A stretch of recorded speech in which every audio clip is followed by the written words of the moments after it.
What's up,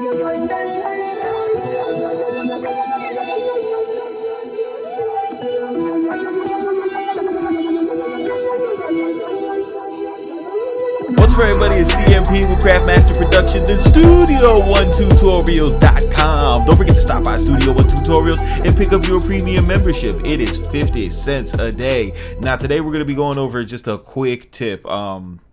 Just quick drum programming mentality, right? And this goes for people from beginners all the way up to advanced, especially if you never thought about it like this. Now, everything when you're creating music is musical.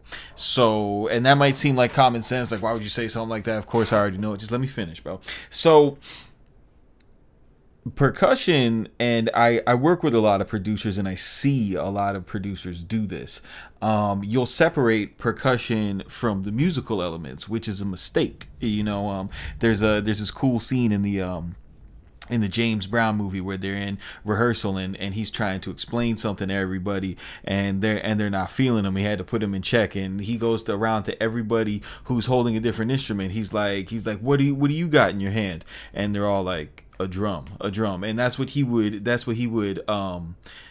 preach to his band, was to treat their melodic instruments like percussion. Well, on the flip side of that, you should, especially like in trap, you should be treating your percussive elements like melodics. And one of the most simple and effective tools to use in programming melodies is the call and response method. Now, if you're not familiar with that and you want to learn a little bit more about that, just YouTube call and response melodies. But it's basically where you could take it's done commonly with two different instruments, but you could do it with one instrument too, where you'll have two different motifs and they'll talk to each other. So you'll have one melody that's like dun dun dun, and then the other one will be bum bum bum bum. So they it's like one has a question and the other one has an answer. Dun dun dun, bum bum bum bum, dun dun dun, bum bum bum bum bum, like that type of shit. So you can do that with your drums, and it actually works to great advantage. So typically, like, the first thing I see a lot of people do is when they'll run their drums, they'll just go ahead and throw the snare in first, to get the rhythm.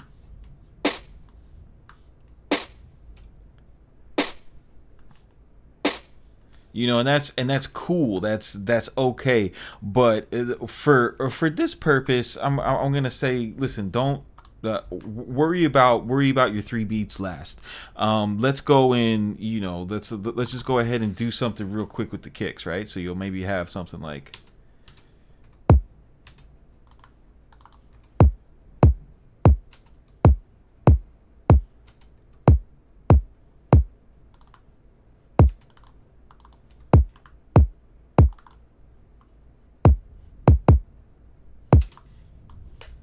Let's duplicate that.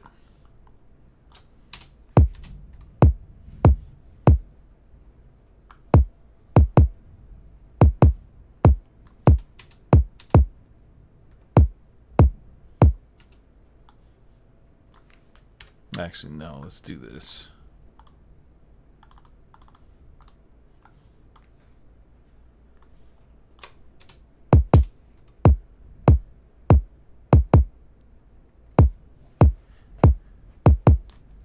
So then after you have your kick down, it's cool to go ahead and you probably want to switch your grid resolution, but find yourself a decent little accent snare, and just try to program something cool here, something something nice.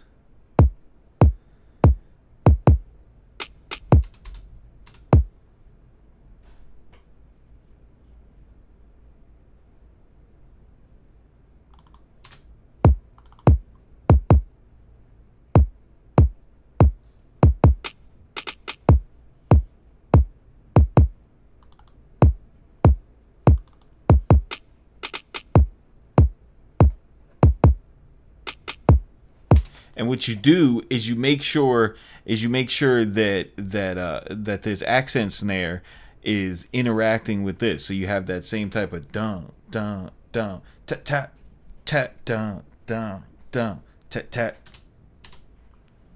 Then when you go ahead and you add your regular snares,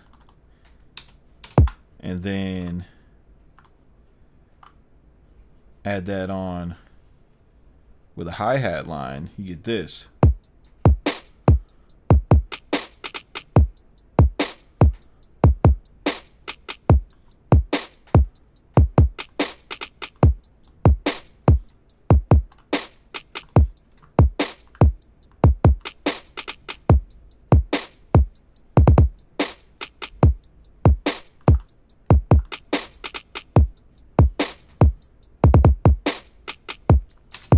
So to take this a step further, you can have multiple call and response sections within a drum phrase. And let me turn this up. These are sounding a little wimpy.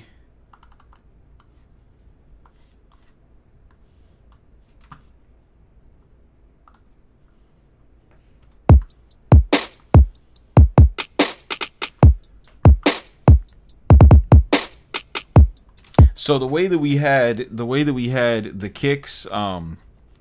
kicks responding to our accent snares, you want to do the same, like something similar with you can go hi-hat to kick and have it respond with the with the kicks, you know, so you can roll it like this.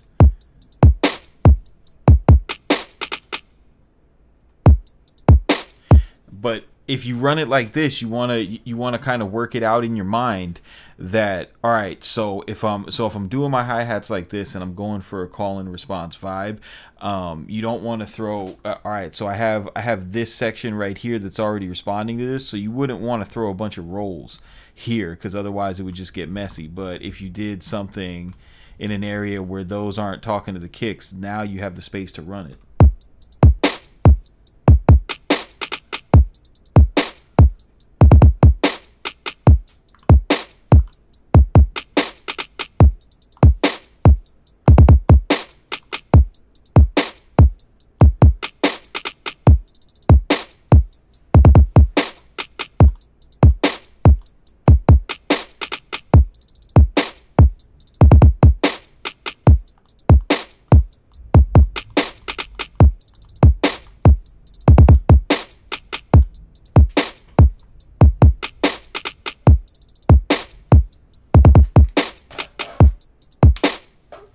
And that is pretty much it.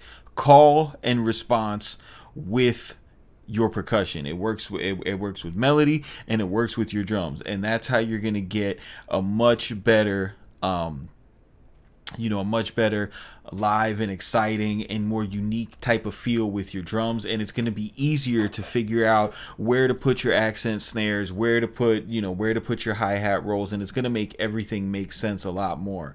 So this is CMP with Craftmaster Productions, Studio1tutorials.com. Keep it simple, don't be basic, and we will see you on the next one.